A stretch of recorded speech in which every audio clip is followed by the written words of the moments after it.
ఎవరైనా ఎవరి కుటుంబంలో ఎంత దగ్గర వాళ్ళు చనిపోయినా నెలకో 2 నెలలకో 3 నెలలకో వారి జ్ఞాపకాలు మన నుంచి దూరం అవుతూ ఉంటాయి. కానీ డాక్టర్ వైఎస్ రాజశేఖర రెడ్డి గారు మన నుంచి దూరమైన 15 సంవత్సరాలైనా వారి జ్ఞాపకాలు ఇంకా మన మదిలో మెదులుతున్నాయి. వారిని శాశ్వతంగా మనం గుర్తుపెట్టుకున్నాము అంటే వారు నాయకుడుగా, సంక్షేమ సృష్టికర్తగా, అభివృద్ధి రాష్ట్రంగా నాడు ఉమ్మడి ఆంధ్రప్రదేశ్ను తీర్చిదిద్దడమే కాకుండా ప్రతి ఒక్క మన కుటుంబ సభ్యులలో ఒక కుటుంబ సభ్యుడిగా వారు మనలో బలమైన ముద్ర వేసిండ్రు. కాబట్టే ఈరోజు ఈ వేదిక మీద ఉన్న వాళ్ళు నిన్నగాక మొన్న వైఎస్ఆర్ గారిని కలిసినట్టు, ఆ కలిసినప్పుడు జరిగిన చర్చలను ఇక్కడ ప్రస్తావించినట్టుగా ఉండవల్లి అరుణ్ కుమార్ గారి నుంచి మొదలు పెడితే మాట్లాడిన వక్తలందరూ కూడా ఆనాటి జ్ఞాపకాలను ఈరోజు ప్రస్తావించారు. ఇది చాలా అరుదైన సందర్భం, అరుదైన అంశం. ఎంత గొప్ప నాయకుడైనా కొంతకాలానికి కాలక్రమేణా ప్రజల మదిలో నుండి దూరం అవుతూ ఉంటారు. కానీ డాక్టర్ వైఎస్ రాజశేఖర రెడ్డి గారి కాలం గడిచిన కొద్దీ, సంవత్సరాలు పోయిన కొద్దీ ఇంకా బలంగా పేదవాళ్ళ మదిలో, పేదవాళ్ళ గుండెల్లో ఇప్పటికీ గుర్తుండిపోయే విధంగా వారు ఉన్నారు అని అంటే, వారు ఉన్నప్పటికంటే ఈరోజు వారు లేని లోటు మనందరికీ కనిపిస్తుంది. కొన్నిసార్లు వ్యక్తులు ఉన్నప్పుడు వాళ్ళ గొప్పతనం మనకు అర్థం కాదు. కొన్నిసార్లు వాళ్ళు మనకు దూరం అయినప్పుడు, మనం వాళ్ళని కోల్పోయినప్పుడు వాళ్ళ విలువ తెలుస్తుంది. ఈరోజు 2 రాష్ట్రాలలో సంక్షేమమైన, అభివృద్ధి అయినా, ప్రజలతో మమేకమైన నాయకుడి గురించి చర్చ జరిగినప్పుడల్లా రాజశేఖర రెడ్డి గారు లేని లోటు ఈ సమాజం గమనిస్తుంది, ఈ సమాజం చర్చించుకుంటుంది. అందుకే ఈరోజు పార్టీగా ఆంధ్రప్రదేశ్లో కాంగ్రెస్ బలహీనంగా ఉన్న రాజశేఖర రెడ్డి గారి అభిమానులకు ఈ రాష్ట్రంలో కొదవలేదు, తెలంగాణలో కొదవలేదు. ఈరోజు అక్కడైనా ఇక్కడైనా లక్షలాదిగా వైఎస్ఆర్ అభిమానులు ఉన్నారు అని అంటే వారు బలమైన ముద్ర మనకు వారు ఇచ్చిండ్రు. ఇక్కడ వేదిక మీద ఉన్న మిత్రులందరికీ అధికారంలో ఉన్నప్పుడు కానీ, కాంగ్రెస్ పార్టీలో ఉన్నప్పుడు కానీ వాళ్లకు ఒకే రకమైన అనుభవాలు ఉన్నాయి. నాకు మాత్రం భిన్నమైన అనుభవం ఉంది వైఎస్ఆర్ గారితో.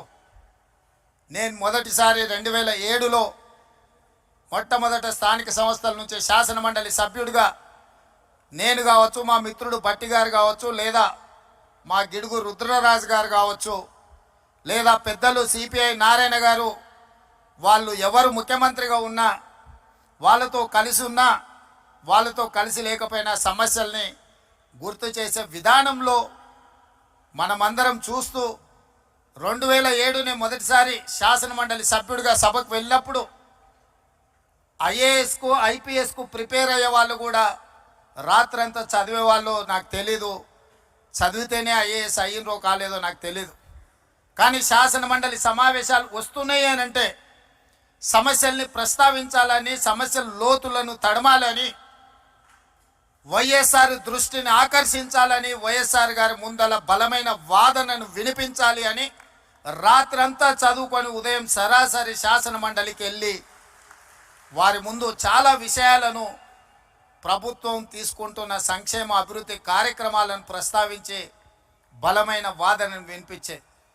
అదే కాదు 2009లో మళ్ళీ వైఎస్ఆర్ గారు రెండవసారి ముఖ్యమంత్రి అయినప్పుడు నేను మొదటిసారి శాసనసభ్యుడిగా ఎన్నికైనా అదే విధానాన్ని కొనసాగిస్తూ మొట్టమొదటి బడ్జెట్ సమావేశాలలో వైఎస్ఆర్ గారు బడ్జెట్ను ప్రవేశపెట్టిన తర్వాత ప్రధాన ప్రతిపక్ష పార్టీ నుంచి దాదాపుగా 40 నిమిషాలు ఏకధాటిగా అంశాలను ప్రస్తావించినప్పుడు మధ్యలో ముఖ్యమంత్రిగా పిల్లవాడని కాకుండా ప్రోత్సహించాలన్న ఆలోచనతోని నేను లేవనెత్తిన అంశాలకు డాక్టర్ వైఎస్ రాజశేఖర రెడ్డి గారు లేచి సమాధానం ఇచ్చేవాళ్ళు. పక్క నుండి నాకు తెలిసి శైలజనాథ్ గారు అనుకుంటా, ఆయన అట్లానే మాట్లాడుతుంటాడు. సార్ మనం రిప్లై ఇస్తే ఇంకెక్కువ మాట్లాడతాడు, మనం చెప్పకపోవడమే మేలేమో అని చెప్పిండు అనుకుంటున్నా, నాకు గుర్తున్నంత వరకు చెవిలా. కానీ వైఎస్ఆర్ గారు ఏమన్నారంటే, కొత్తగా సభలోకి వచ్చిన సభ్యులు అవగాహనతో మాట్లాడుతున్నప్పుడు మనం సమాధానం ఇవ్వడం ద్వారా వాళ్ళని ప్రోత్సహించాలి, తద్వారా నాయకత్వం బలపడుతుంది అని చెప్పి వైఎస్ఆర్ గారు ఆనాడు మాట్లాడినరు. ఈరోజు తెలంగాణ రాష్ట్ర ముఖ్యమంత్రిగా సభా నాయకుడిగా నేను అక్కడ కూర్చున్నప్పుడు మొట్టమొదట గుర్తు చేసుకున్నది వైఎస్ఆర్ గారు ఆ రోజు మాట్లాడిన విషయం. ఎవరైనా సభ్యులు సభలో కొత్తగా వచ్చినా కూడా వాళ్ళ అంశాలను ప్రస్తావించినప్పుడు వాటిని వినాలి, కొత్త సభ్యులు మాట్లాడుతున్నట్టు సభలో కూర్చోవాలి, ప్రభుత్వం వైపు నుంచి సమాధానం చెప్పడం అనేది అది మన బాధ్యత, నాయకుడి యొక్క లక్షణము అని చెప్పి వైఎస్ఆర్ నుంచి నేర్చుకున్న అనుభవం మాకున్నది.